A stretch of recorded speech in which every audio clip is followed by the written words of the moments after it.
दोस्तों, गोट farming tips की नई वीडियो के साथ आप सभी का स्वागत है। साथ में स्वागत है सुधीर सर का। सर, बहुत बहुत स्वागत है एक बार फिर से बिहार स्टोरी पर। धन्यवाद पवन जी। सुधीर सर के साथ जब भी मुलाकात होती है तो हम नए नए विषय उठा करके ले आते हैं जो आपको बहुत पसंद आता है और आपके काम भी आता है। और आज हम अगर गोट फार्मिंग की बात करेंगे सुधीर सर से, तो गोट फार्मिंग में वनली हम मेल फार्मिंग की बात करने वाले हैं। जी हाँ, सिर्फ मेल फार्मिंग, यानी कि क्या मेल फार्मिंग का फ्यूचर है।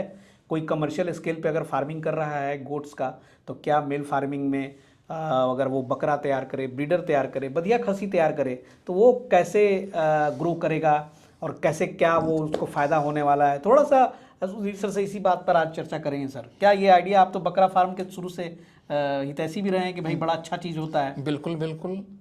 देखिए, बकरा फार्म, बकरी फार्म से हटकर बकरा फार्म, एक कंसेप्ट बहुत पहले आप ही चैनल पर हम ही लाए थे जी।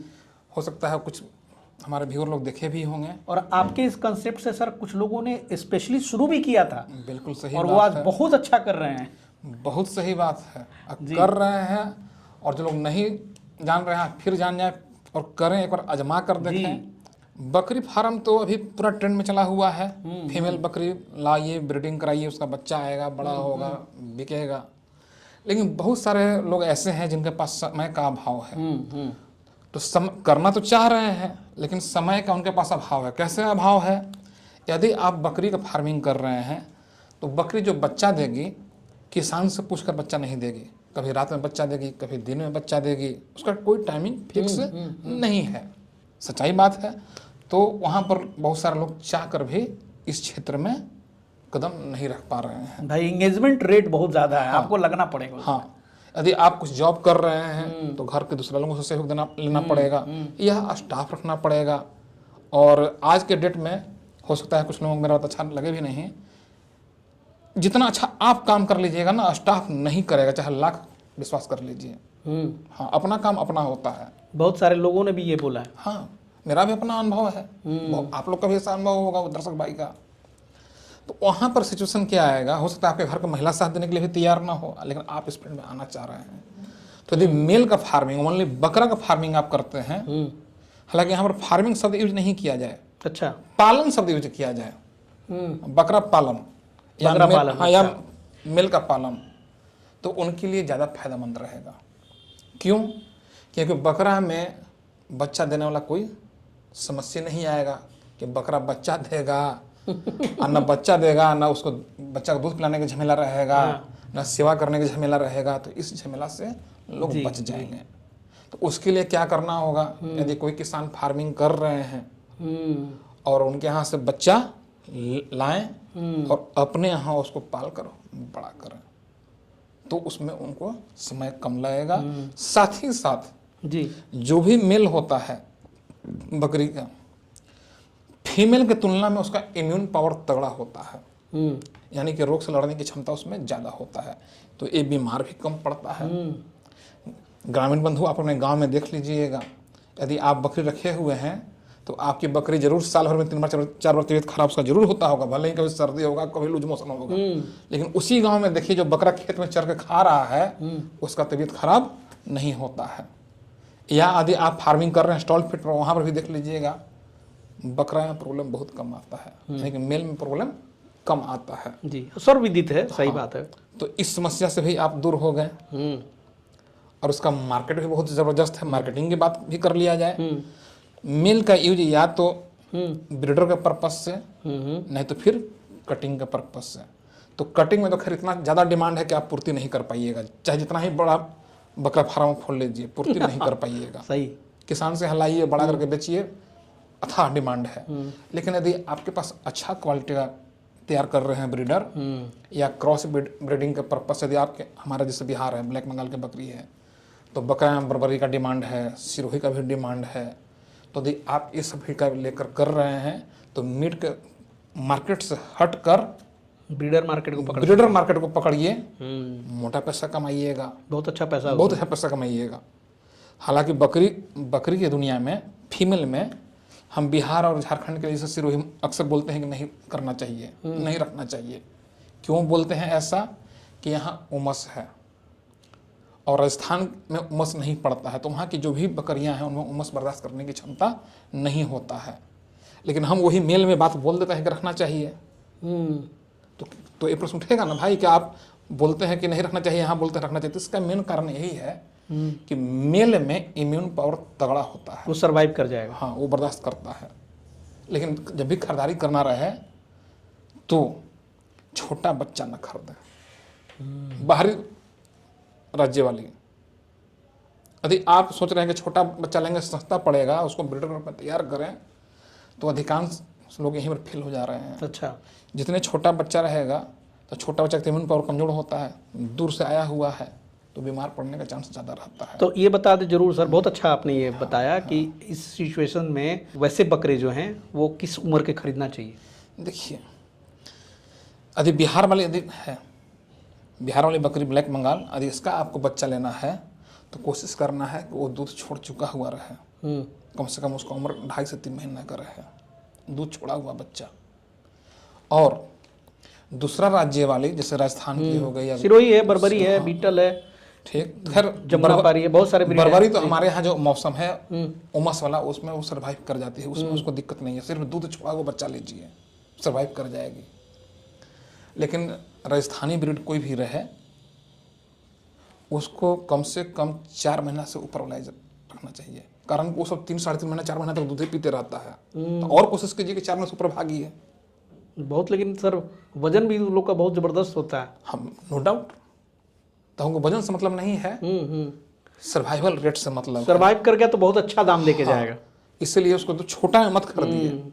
ये लोग पैसा बचाने के चक्कर में छोटा में खरीद लेके महंगा पड़े मंजूर है, थोड़ा बड़ा साइज का। हाँ, मरने का चांस नहीं रहेगा, बीमार पड़ने का चांस नहीं रहेगा। तो आप ब्रीडर तैयार करके भी ब्रीडर के रूप में बेचिए। यहाँ की खरीद रहे हैं, लोकल वाला खरीद रहे हैं, तो खैर इसका तो ब्रीडर के रूप में ब्लैक बंगाल का जो है ब्रीडर का डिमांड आज के डेट में बहुत कम लोग कर रहे हैं, मतलब लगभग न के बराबर।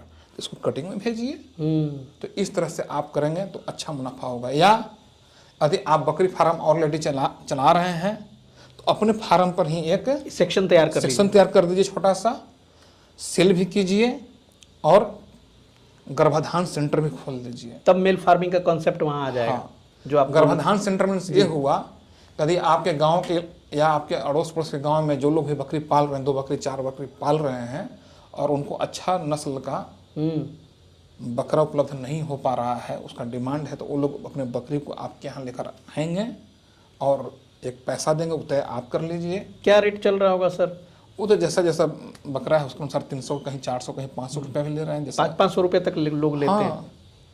जैसा आपका बकरा रहेगा उसके अनुसार, तो आप उसका भी सेंटर खोल लेते हैं और दिन भर में यदि 3-4 बकरी ही आपके पास आ गई, यदि 300 के एवरेज से ही आप ले रहे हैं, तो आपका कम से कम 1200 रुपये तो पर डे। जितना अच्छा आपका ब्रीडर होगा उतनी अच्छी आपकी इनकम होगी। तो 1200 रुपये तो पर डे आया जी। खाना में दिन भर में कितना खिलाइएगा उसको एक दिन में? सही बात है। एक वीडियो भी हम लोग बनाए थे एक लड़के का सर, जो बोल रहा था सर कि 500 रुपये एवरेज कमाई हो जाती है। हाँ, एकदम बिल्कुल होगा। तो इस तरह से कीजिएगा, तो ये सिस्टम अपनाइएगा ना, तो आपका बकरी फार्म से भी इनकम, इधर से भी इनकम, तो आपका इनकम बहुत ज़्यादा हो जाएगा। ये बहुत अच्छा कॉन्सेप्ट है सर, मुझे तो बहुत अच्छा लगता है। लेकिन पता नहीं वो ध्यान क्यों नहीं जाता है उस तरफ लोगों का, मुझे ये समझ में नहीं आता। लोग वही गाभिन बकरी के चक्कर में फिर दूध पिलाओ, फिर बड़ा करो, फिर से बच्चा देगी, फिर वो है, वो भी चीज़ें हैं, लेकिन वही जो इंगेजमेंट रेट वाली आपने बात कही, तो फिर वहाँ ये हो जाता है कि कुछ लोग जो है जब बकरी फार्म सर शुरू करते हैं तो स्टाफ के भरोसे चलाते हैं। कुछ लोग लाज के मारे इस काम को नहीं करते हैं जी। हाँ, कहते हैं कभी यही काम रह गया कि हम बकरी के बर्दबा में हैं, गाभिन करा में हैं। तो ऐसे केस में तो भाई बड़ा दिक्कत है। और वैसे ही लोगों का जो है फार्म जो दूसरे के भरोसे चल रही होती है, तो कहीं ना कहीं वो गड़बड़ हो जाती है आगे चल करके। तो ऐसा यदि करते हैं तो बकरा फार्म जी बहुत ही अच्छा कॉन्सेप्ट है। समय भी आपको कम देना है और सेलिंग का कोई समस्या नहीं है, तो अच्छा मुनाफा होगा। तो इसमें सर जैसे कि एक हो गया हम लोग बकरा पालन करें, और एक तो बकरी जस्ट अगर आपके पास ऑलरेडी बकरी फार्म है तो वहाँ भी आप अलग शुरू कर सकते हैं। अलग सेक्शन बना लें। हाँ, तो खरीदने का भी जो है आसपास के किसानों से जा करके केवल आप मेल खरीद सकते हैं। बिल्कुल, किसान से जो ले सर, अगर बाई द वे किसान से जो ले, जैसे अभी आपने बताया कि बाहर वाला बकरी, ऐसे किसान से जो ले जो अपने फार्म पे तैयार कर, तो उसमें कितने उम्र के बच्चे ले? यदि यहाँ की लोकल बकरी है, ब्लैक बंगाल की बकरी है, उसका उम्र कम से कम 2 महीने से ज़्यादा होना चाहिए। क्रॉस ब्रीड में भी हो? हाँ, 2 महीने से ज़्यादा होना चाहिए, दूध बिल्कुल छोड़े हुए होना चाहिए, तो आप कहाँ जाकर सर्वाइव करें। बहुत सारे किसान ऐसा कर रहे हैं कि जिसके यहाँ ब्रीडिंग सेटअप है वहाँ से जाकर बच्चा खरीद रहे हैं और बड़ा करके बेच रहे हैं। उसमें भी तो सर ध्यान रखना होगा ना कि उसमें भी बच्चा है, कहीं कहीं हम लोग जाते हैं तो भले वो बकरा ही हो लेकिन वो ग्रोथ नहीं ले पाता है, फिर पता चला वो खरीद के ले आया फिर वो बढ़ा ही नहीं, बिल्कुल, तो वो तो घाटा हो जाएगा। नहीं तो खरीदते समय ध्यान रखना होगा कि जिस बच्चा को हम खरीद रहे हैं उसका फ्रेम कैसा है। यदि फ्रेम सही है तो उसका विकास होगा। अब बहुत सारे व्यूअर फ्रेम समझ नहीं पा रहे हैं फ्रेम क्या होता है जी। जो थोड़ा सा उम्र वाले व्यक्ति होंगे, कैसे छोटा बच्चा को देख के बोलते हैं लगता है कि बच्चा बड़ा होकर लंबा बनेगा, छोटा बच्चा भी देख के बोल देते हैं ना। क्योंकि सर आप हैं चाहे हम भी हैं तो अब पहचान जाते हैं हम लोग कि ये बच्चा कुपोषित है। लेकिन जो ऐसे व्यूअर से जो वीडियो देख रहे होंगे कि ना ठीक सुधीर सर ने आइडिया दिया तो चलो भाई बच्चे खरीदो और कर, तो वो पहचानना बड़ा जरूरी है भाई। इसी कारण से तो हम अक्सर बोलते हैं, शायद कितना वीडियो हम बोले होंगे खुद हमको याद नहीं है, मन बहुत ज़्यादा वीडियो बोले हुए हैं, कृपया वीडियो देखकर बकरी पालन शुरू न करें। जहां आपको अच्छा लगे वहां से ट्रेनिंग लेकर शुरू करें, क्योंकि ट्रेनिंग में आपको आइडिया मिल जाता है जी। कैसे भी हम बताएं कि बच्चा छोटा इंसान के बच्चा को देख के बोलता है ना लंबा होगा, ये बच्चा नाटा होगा, उसी तरह यहाँ पर भी मालूम चल जाता है कि ये बच्चा लंबा होगा। बिल्कुल, इसका फ्रेम बड़ा रहेगा ऑटोमेटिक उसका ग्रोथ अच्छा होगा। इसका फ्रेम छोटा रहेगा, कितनों खिला लीजिएगा वो नहीं होगा, तो खरीदारी में भी आपको सावधानी बरतना पड़ेगा।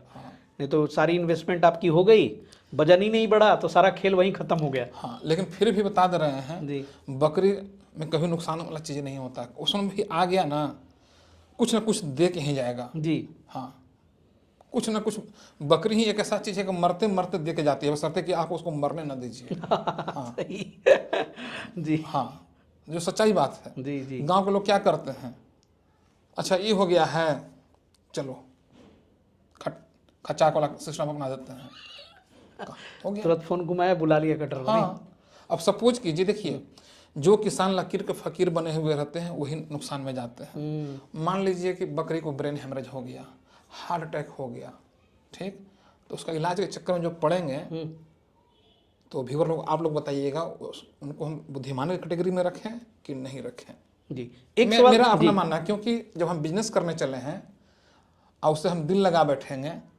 तब तो हम एक बकरी के बच्चा में लाखों रुपए खर्चा कर देंगे ब्रेन हेमरेज में, तो बिजनेस हो पाएगा। और इंसान में क्या होता है कि लगाव रहता है कि हमारे फैमिली मेंबर हैं, तब अब लाखों रुपए खर्चा कर देता है। सही बात है, तो इस सिस्टम को आपको अपनाना पड़ेगा। सर आपने बकरा पालन में ये तो स्पष्ट कर दिया कि चलिए बीमारियों के मुकाबले में बकरियों से आपको इसमें तनाव कम है। हाँ, थोड़ा कम है, सेलिंग में भी अच्छा है जी, उसमें भी कोई दिक्कत नहीं है। अब एक चीज़ सर रहेगी थोड़ा सा और इस पर जान लें हम लोग कि बकरी और बकरे की तुलना में जो फीडिंग सिस्टम है इस पर क्या परिवर्तन करना होगा, क्या ये तो ज़्यादा खाते होंगे? देखिए जाहिर सी बात है कि मेल का एक चीज बता रहे हैं, जब नहीं जान रहे हैं लोग तब फीमेल की तुलना में वजन ज़्यादा होता है। हाँ, किसी भी ब्रीड में ले लीजिए, फीमेल की तुलना में मेल का वजन ज़्यादा होता है। जब फीमेल की तुलना में इसका वजन ज़्यादा है तो खाना भी ये पूरा खोजेगा, हाँ ज़्यादा ही खाएगा। तो जब ज़्यादा खाएगा तो चूंकि वजन के अनुसार इसको खाना देना है तो खाना दीजिए ज़्यादा। भूसा बकरा पालन सर चराई पे बेस्ट होगा, फिर सेमी स्टॉल पे रखें, फुल स्टॉल, क्योंकि बहुत सारे मसले फिर आ जाते हैं। देखिए कोई भी पालन रहे, बकरी पालन रहे चाहे बकरा पालन रहे, स्टॉल फीड रहे या चराई रहे या सेमी स्टॉल, सब पर होगा। कोई भ्रांति नहीं है कि चराई पर नहीं होगा। हाँ, चराई पर भी अच्छा होगा, स्टॉल फीड पर भी अच्छा होगा, बशर्ते कि खाना में मात्र 5 ही तत्व होता है, पोषक तत्व, प्रोटीन, कार्बोहाइड्रेट, फैट, विटामिन और मिनरल्स, यही 5 तत्व होता है। ये पांचों तत्व उसको आप संतुलित रूप में दे दीजिए, चाहे चरा कर दीजिए या स्टॉल फीड पर दीजिए, ये पांचों तत्व उसके शरीर में जब जाएगा उसका विकास अच्छा होना ही होना है। और यदि चरने ही जा रही है, ये पांचों तत्व यदि नहीं मिल रहा है तो नहीं विकास करेगा। यदि आप स्टॉल फीड पर रख रहे हैं, पांचों तत्व नहीं मिल रहा है तो विकास नहीं करेगा। तो हमको ये पांचों तत्व यदि हम बिजनेस करने चले हैं तो किस खाना के माध्यम से सस्ता में इसको मिल रहा है उस पर ध्यान दिया जाए तो विकास करेगा। बहुत बढ़िया। हाँ। और जैसे कि आप बकरियों की जब हम लोग बात करते हैं सर, बकरी है उसके बच्चे हैं तो आपका शेड के हिसाब से भी आपकी बहुत सारे ऐसे हाँ, उस पर भी गंभीर विषय होते हैं कि भाई शेड ऐसे बनाओ, वैसे बनाओ, अमोनिया गैस निकलेगा, हाँ, वो प्रॉब्लम करेगा। तो क्या बकरों में थोड़ी सी राहत मिलेगी शेड के मुकाबले? नहीं, उसमें भी वही अमोनिया सेम गैस कॉन्सेप्ट। जहरीला है, तो आप मेल रहे या फीमेल रहे, जहर मेल फीमेल नहीं पहचानता, सब पर उतना ही असर डालता है। जी यदि स्टॉल्ड फीड पर पालन करते हैं, फुली स्टॉल्ड फीड पर, तो हॉल के अंदर 30 स्क्वायर फीट, बरामदा में 15 स्क्वायर फीट और आंगन या ओपन यार्ड 50 स्क्वायर फीट, यानी कि लगभग 95-100 स्क्वायर फीट मान लिया जाए। बकरा में थोड़ा सा हम लोग ज़्यादा देते हैं, ताकि जितने खेलेगा कूदेगा, चाहे जितने ज़्यादा एक्सरसाइज होगा उतने इसका ग्रोथ फास्ट होगा, मजबूत होगा। यानी कि बकरा के लिए और स्पेस ज्यादा देना हाँ, पड़ेगा। इसका 1.5 कर दीजिए, यानी कि 150 स्क्वायर फीट। मुझे लगा था कि बकरा में थोड़ा स्पेस छोटा करें। जितने ज़्यादा इसमें क्षमता रहेगा, एक दिन में उतना ही ज़्यादा बकरी को गर्भित करेगा। अच्छा, यानी कि उसकी शारीरिक एक्सरसाइज और ज़्यादा होनी चाहिए। हाँ बिल्कुल, ये तो बहुत इंपॉर्टेंट बात बताई सर। तो ऐसा किया जाए तब प्रॉफिट होगा। ये सब कुछ बेसिक सवाल थे जो हमने इनसे पूछा, और चलिए इस तरह का जो है वीडियो हम लोग अक्सर बनाते रहते हैं। और बकरा फार्म जो है, इस कंसेप्ट को, बकरा पालन जो है, इसको भी अपनाइए। अगर आप गोट फार्मर ऑलरेडी बकरी पालन कर रहे हैं तो मुझे लगता है साइड से जरूर इस चीज़ को अपनाना चाहिए। बिल्कुल अपनाना चाहिए। इसलिए ना एक कंसेप्ट और बता रहे हैं, अक्सर लोगों के मन में धारणा आ गया है कि बकरी फार्म हम शुरू करेंगे तो हमारा इनकम 1-1.5 साल के बाद होगा। सच्चाई बात है भाई, बकरी आएगी, बच्चा देगी, बच्चा बड़ा होगा, बेचेंगे तब तो होगा। लेकिन यदि आप बकरा फार्म का भी कंसेप्ट अपना लिए हैं, यानी कि बाहर की बकरी आएगी, पाल खाएगी, हमको पैसा देगा, तो इस सिस्टम में तो आपका इनकम तुरंत शुरू हो जा रहा है। जब तुरंत इनकम शुरू हो जाएगा तो आप पर आर्थिक परेशानी वाला जो समस्या आने का चांस रहता है, उससे आप बचे रहिए। ये साइड इनकम बहुत अच्छा देता है सर। तो आपका उत्साह ज़्यादा रहेगा। पता चलता है जिन लोगों को भी कि आपके पास अच्छी ब्रीड के बकरे हैं तो वो आते ही क्रॉस के लिए। तो जब इनकम होते रहेगा तो उत्साह बना रहेगा, जब उत्साह बना रहेगा तो काम अच्छा होगा, नहीं तो फिर मन के हारे हार है, मन के जीते जीत है, फिर समस्या आ जाएगा। चलिए सर का बहुत बहुत धन्यवाद, और उम्मीद करते हैं जो हमारे भाई ये बात नहीं जानते होंगे, इस बात को फैलाएं, शेयर करें वीडियो को। हर वीडियो बहुत नॉलेजेबल होती है, बहुत यूनिक बातें होती हैं जो कि हमारे किसान भाइयों के लिए बहुत इंपॉर्टेंट होता है। तो चलिए अगली एपिसोड में फिर सुधीर सर से किसी नई चर्चा पर हम बात करेंगे। तब तक के लिए जय हिंद, जय भारत।